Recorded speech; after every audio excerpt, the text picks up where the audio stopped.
আমিরে জামাতের সাথে আপোষ করতে যাচ্ছেন বা আপোষ করছেন মাননীয় প্রধানমন্ত্রী জনাব তারেক রহমান ওরফে তারেক বিন জিয়া। দর্শক, সব সমস্যার সমাধান হয়ে যাবে আমরা বিশ্বাস করতে চাই। বিএনপি প্রতারণা করছে, প্রতারকদের দল। মানুষ তাদেরকে বিশ্বাস করতে পারছে না, কারণ বিএনপি তাদের ৩১ দফার সাথে প্রতারণা করছে। ৩১ দফা জাতীয় সরকারের কথা ছিল, সেটাই তো তারা করছে না। আর জুলাই সনদ, জুলাইতে যত কথা বলেছে কিছুই মানছে না। এখন এটার নানান ব্যাখ্যা আছে। একটা হচ্ছে যে বিএনপি আসলেই প্রতারণা করবে। ১৯৯১ থেকে ৯৬ সালে বিএনপি যেরকম ৩ দলীয় রূপরেখা এটা বাস্তবায়নের কথা বলে প্রতিশ্রুতি দিয়ে বাস্তবায়ন করেনি, বরং প্রতারণা করেছে এবং তারা সেই রূপরেখা লঙ্ঘন করে তারা মাগুরার উপনির্বাচন করেছে। যত ধরনের অপকর্ম, যত ধরনের ভোট কারচুপি, অন্যায়, অবিচার, তত্ত্বাবধায়ক সরকারকে অস্বীকার সব করেছে। মানে বিএনপির ইতিহাস মারাত্মক লেভেলের গাদ্দারির ইতিহাস। জামাতের সমর্থন নিয়ে ক্ষমতা এসেছে। সে জামাত বারবার বলেছে যে, খালেদা জির সাথে দেখা করে বলেছে মাওলানা মতিউর রহমান নিজামী যে, ম্যাডাম আমরা আপনাদেরকে ক্ষমতা এনেছি, আমরা করুণা না করলে আপনি আসতে পারতেন না, অতএব তত্ত্বাবধায়ক সরকার মানুন, গাদ্দারি করেন না। কিন্তু মানে নেই, ২ নম্বরে গেছে। এই জন্য মানুষ বিশ্বাস করতে পারছে না বিএনপিকে। কিন্তু আমার কাছে যেটা মনে হয় যে হ্যাঁ, বিএনপি প্রতারণা করছে, বিশ্বাসঘাতকতা করছে, বেঈমানি করছে, গাদ্দারি করছে।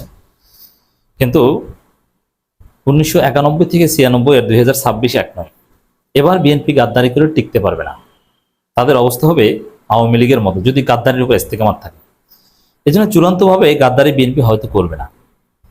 গণভোটের রায় বাস্তবায়ন, জুলাই সনদ বাস্তবায়ন, এগুলো at the end of the day BNP করবে একদম মার্জিনাল টাইমে। এটা বিএনপি কিভাবে করবে? যেমন জামাত, এনসিপি, জনগণ কিন্তু বিএনপির বিরুদ্ধে অলরেডি খেপে উঠেছে। এই জায়গায়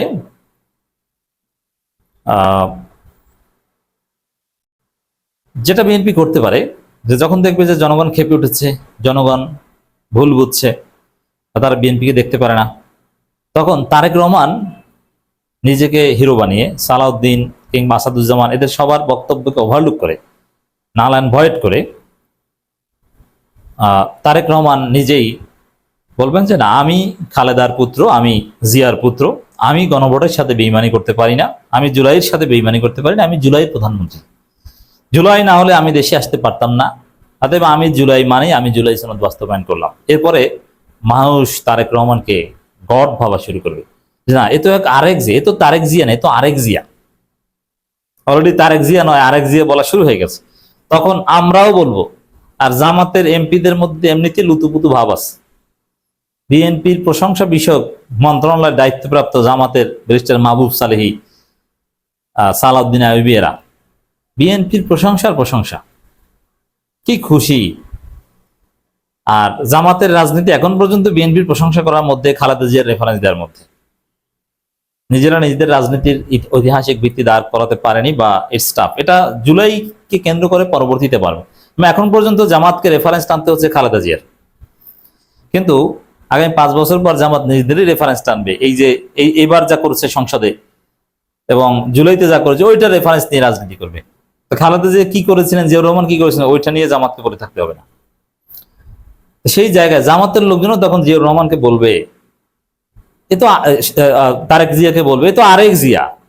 দেখছেন, সবাই ২ নম্বরই করেছে। সালাউদ্দিন উল্টাপাল্টা করেছে, আসাদুজ্জামান উল্টাপাল্টা কথা বলেছে, মির্জা ফখরুল উল্টাপাল্টা বলেছিল, কিন্তু না, তারেক জিয়া উল্টাপাল্টা করেনি। এরকম একটা ঘটনা ঘটাতে পারে বলে আমার বিশ্বাস at the end of the day, শেষের দিকে, যার মধ্য দিয়ে তারেক জিয়া মানে তখন সারা যেহেতু বিএনপি ভালো কাজ করতে পারবে না, বিএনপিকে জনগণ গালি দিবে, বিএনপি চান্দাবাজি, সন্ত্রাসী, খুন, হত্যা, ধর্ষণ এগুলো করবি।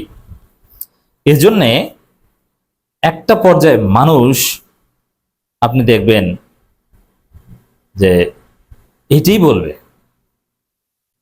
যে না, বিএনপি খারাপ হলো, তারেক জিয়া ভালো।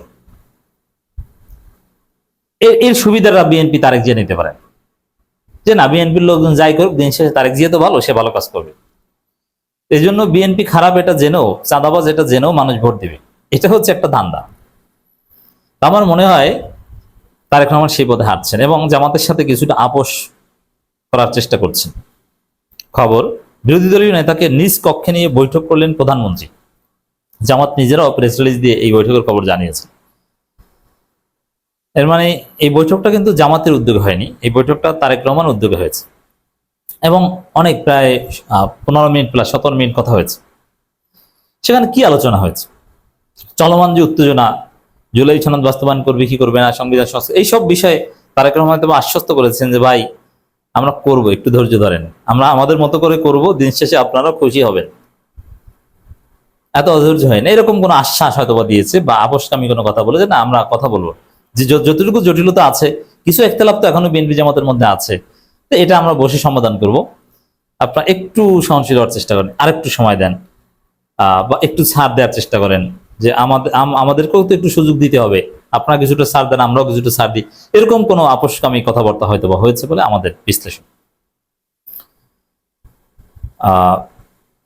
এইভাবে তারেক রহমান দিন শেষে ডিল করে তিনি হিরো হতে পারেন, সম্ভাবনা আছে। এটা করলেও জুলাই সনদ বাস্তবায়নটা করুক, আমরা সেটা চাই।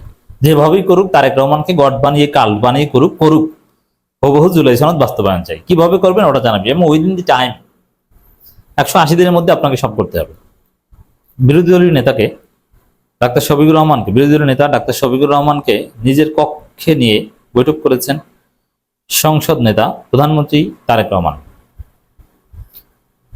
সংসদের দক্ষিণ প্লাজায় স্পিকার হাফিজউদ্দিন আহমেদের সহধর্মিণী অধ্যাপক দিলারা হাফিজের নামাজে জানাজার পর সংসদের প্রধানমন্ত্রী কক্ষে এই বৈঠক অনুষ্ঠিত হয়। প্রধানমন্ত্রীর কক্ষে বৈঠক অনুষ্ঠিত হয়েছে এবং প্রধানমন্ত্রী রেখে নিয়েছে। এটা প্রধানমন্ত্রীর পক্ষ থেকে একটা আপোষ চেষ্টা বা পরিস্থিতি শান্ত করার চেষ্টা। যেহেতু জামাতের এমপিরা যথেষ্ট ভালো পারফর্ম করছেন এবং বিএনপি সংসদে যেভাবে লাঞ্ছিত হচ্ছে এবং পুরো জাতি বিএনপি সিসি করছে, এটা তারেক রহমানের জন্য ডিসক্রেডিট। যার ফলে জামাত এমপিরা যেভাবে মুখ খোলা শুরু করেছে, জামাতের একজন এমপি দেখলাম জোর গলায় বলেছে, আরে আপনারা কারা, ইতিহাস স্মরণ করুন, আমাদের সমর্থনে, জামাত ইসলামের সমর্থনে 91 সালে সরকার গঠন করে 2 নম্বরে গেছে, আমরা আপনাদেরকে ক্ষমতায় এনেছি, আর এখন এটা ভুলে গেছেন। এটা বিএনপির জন্য বিব্রতকর। এই জন্য জামাত এমপিদের পারফরমেন্স কমানোর জন্য একটু আবশ চেষ্টা হয়ে থাকতে পারে। প্রধানমন্ত্রী অতিরিক্ত প্রেস সচিব আতিকুর রহমান রোমন বলেন, জানাজার আনুষ্ঠানিকতা শেষে মাননীয় প্রধানমন্ত্রী জনাব তারেক রহমান বিরোধী দলীয় নেতাকে সঙ্গে নিয়ে নিজের কক্ষে আসেন। পরে কিছুক্ষণ কথা বলে প্রধানমন্ত্রী তার কক্ষে প্রায় 17-18 মিনিট পর মাননীয় প্রধানমন্ত্রী বিরোধী দলীয় নেতা সহ কক্ষ থেকে বের হয়ে এসে বিরোধী দলীয় নেতাকে তার কক্ষ পর্যন্ত পৌঁছে দেন। তারেক রহমান ব্যক্তি হিসেবে অত্যন্ত ভদ্র, মার্জিত এবং সবার সাথে হাসি দিয়ে কথা বলেন, ইন্টারাকশন করেন, এবং জামাতের লোকজন তো তারেক রহমানের ভক্ত, জামাতের এমপিরা তারেক রহমানের হাসিতে মুগ্ধ, পাগল।